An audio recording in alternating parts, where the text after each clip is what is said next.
Es un gozo saludarles una vez más, mis queridos hermanos, mis queridas hermanas. Qué privilegio es para mí continuar a través de este medio junto con ustedes estudiando la palabra de Dios. En esta experiencia maravillosa de recorrer toda la Biblia, un capítulo a la vez, para ir extrayendo las lecciones que el Señor tiene para nosotros y hacerlo no solamente en forma individual, sino colectiva.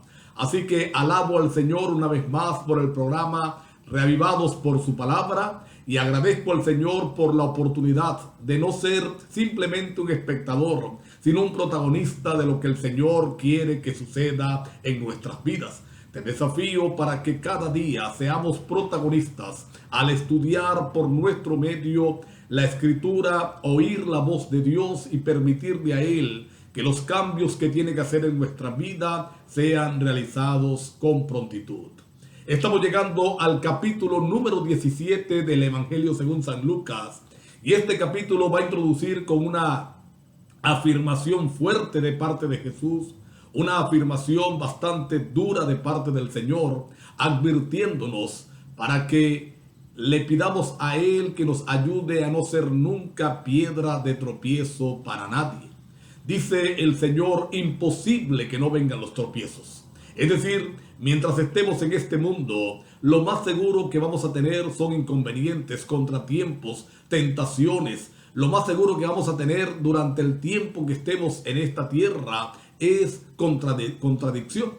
Pero dice, ay de aquel por el cual vengan los tropiezos. Oigan qué interesante.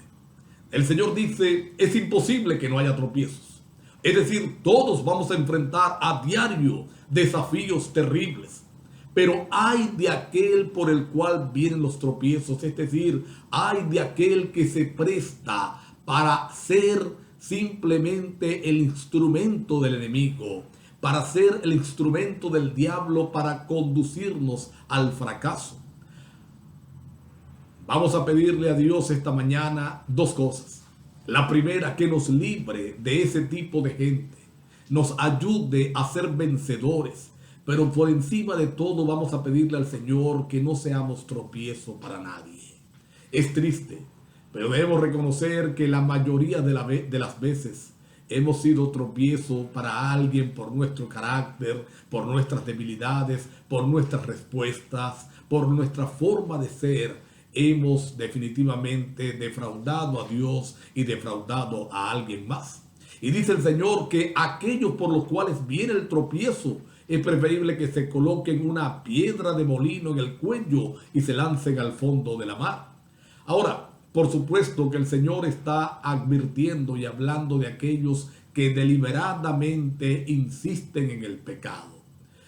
No habrá salvación para ellos a menos que decidan arrepentirse y pedirle al Espíritu Santo que les capacite y les colme, que les cambie, que les transforme.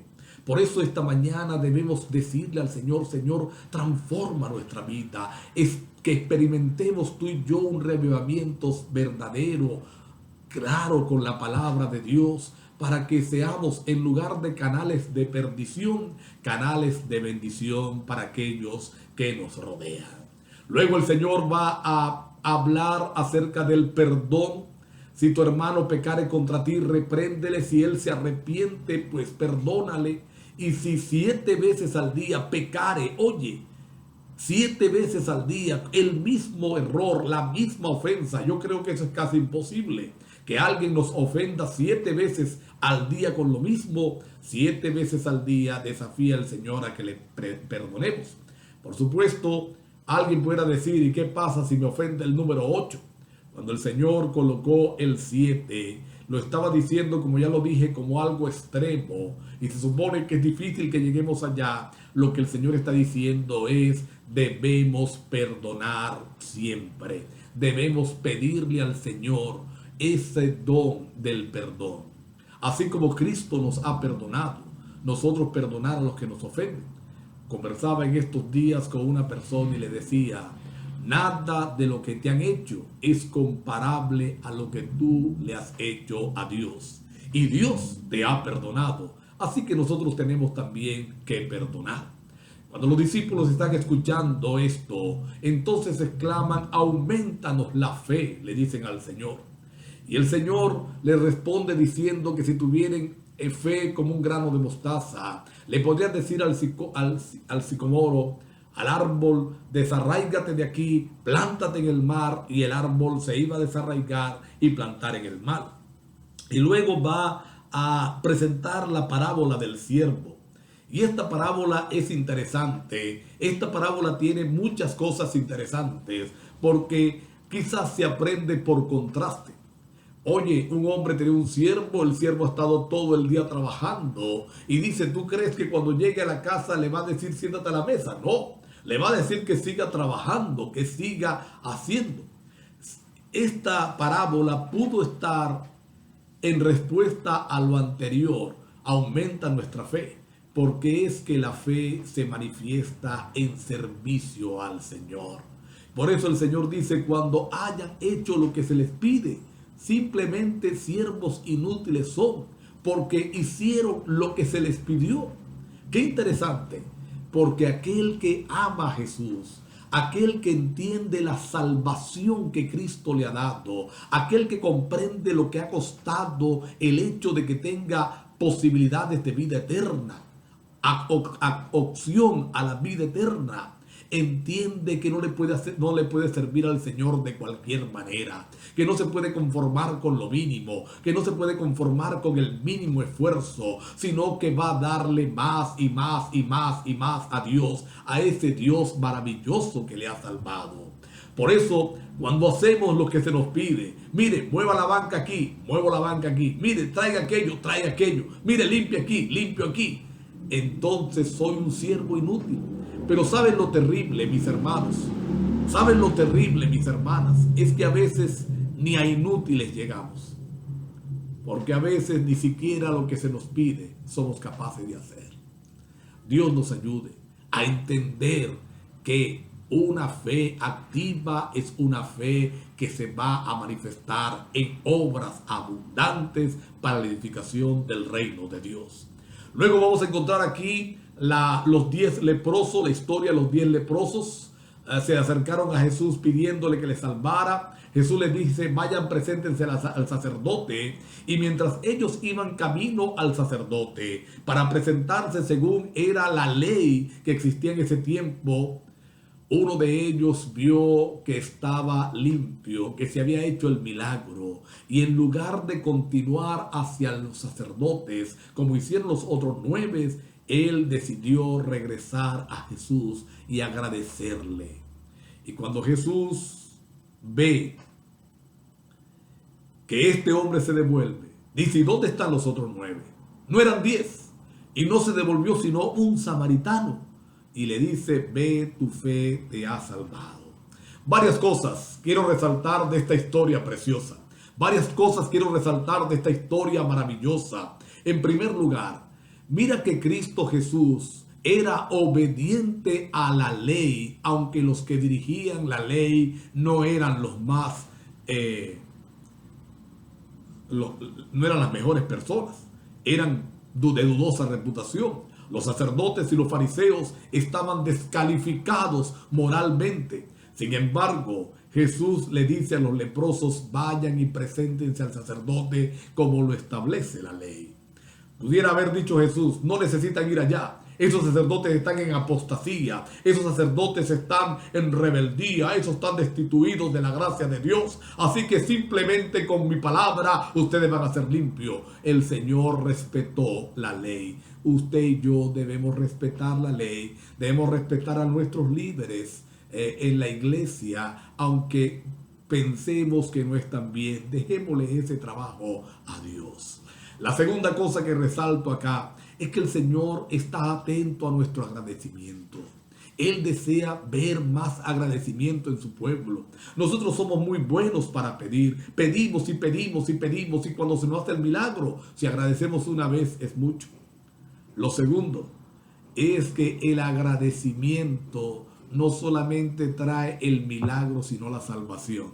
Fíjense que los otros 9 simplemente fueron limpios de la enfermedad, pero el samaritano que se devolvió fue limpio de la enfermedad y fue salvo. Dice, tu fe te ha salvado, bendito sea el Señor. Luego vamos a encontrar que los fariseos le preguntan a Jesús cuándo será la venida de Cristo, y Jesús habla acerca de algunas señales, advierte de que no se dejen engañar, no vayan aquí, no vayan allá, si dicen que aquí está el Cristo, que está viniendo por allá, porque como el relámpago que sale desde el oriente y se muestra hasta el occidente, así será la venida del Hijo del Hombre. Y entonces va a describir el Señor lo que ocurre o lo que ocurriría en los días previos. Como en los días de Noé, dice el Señor. La gente estaría comiendo, casándose, dándose en matrimonio, celebrando, es decir, viviendo una vida sin importarle nada los preceptos espirituales, al igual que los días de Sodoma.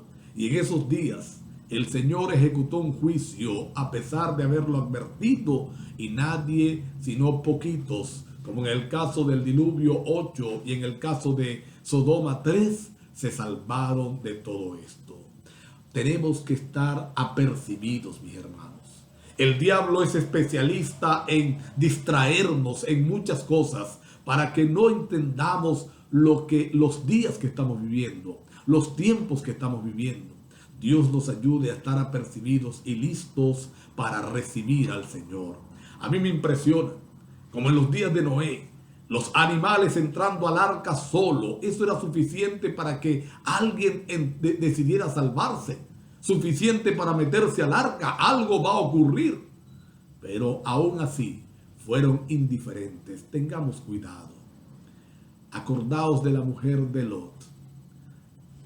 Porque el Señor dice, cuando estas cosas sucedan, no vayan a hacer provisiones, a buscar. No, salgan. Porque Dios se encargará de todo. No te preocupes por lo que dejas. No te preocupes por lo que dejas por el reino de los cielos. No mires atrás. Avanza en el nombre del Señor. Y vamos a encontrar la declaración que ya explicamos, pero es bueno volver a explicar. El de uno será tomado, el otro será dejado. Se agrega aquí en Lucas, 2 estarán en una cama durmiendo y será tomado uno y dejado el otro. Como hemos dicho, esto no es un rapto secreto, no es que de pronto la gente va a empezar a desaparecer porque el Señor se los llevó. No, es simplemente que aún en las actividades cotidianas podemos estar en armonía con Dios. Y representa también la iglesia. Puede que no todos los que estemos de la iglesia estemos listos para el encuentro con el Señor. Aunque estamos haciendo lo mismo, aunque estamos en el mismo lugar, no estamos listos. Dios nos ayude a estar listos para irnos con Dios cuando Él venga por segunda vez. Y al final vamos a encontrar una declaración un poquito extraña. Mateo 24 también la va a presentar. No está el muerto, allí estarán las águilas. Sin duda se refiere a los buitres, que son los animales de carroña que se reúnen con las águilas. Y lo más seguro, no hay una razón exacta por esta frase de Jesús. Lo más seguro es que le haya usado un proverbio muy conocido en sus días para enseñar entonces la lección que quería enseñar. Este capítulo nos invita entonces a nosotros ir a mirar a Cristo Jesús, ir a ver a nuestro Señor, consagrar nuestra vida a Él. Vamos a pedirle al Señor que nos ayude. Padre eterno, gracias por el capítulo número 17 de San Lucas. Por favor, ayúdanos a entregar nuestra vida a ti. Permítenos gozarnos en la salvación. Permítenos vivir en armonía con tus principios. Ayúdanos a ser instrumentos para la salvación de otros. Permítenos ser protagonistas y no simplemente espectadores de la historia final. En el nombre de Jesús, amén. Mis hermanos queridos, Dios les bendiga abundantemente hoy, mañana y siempre.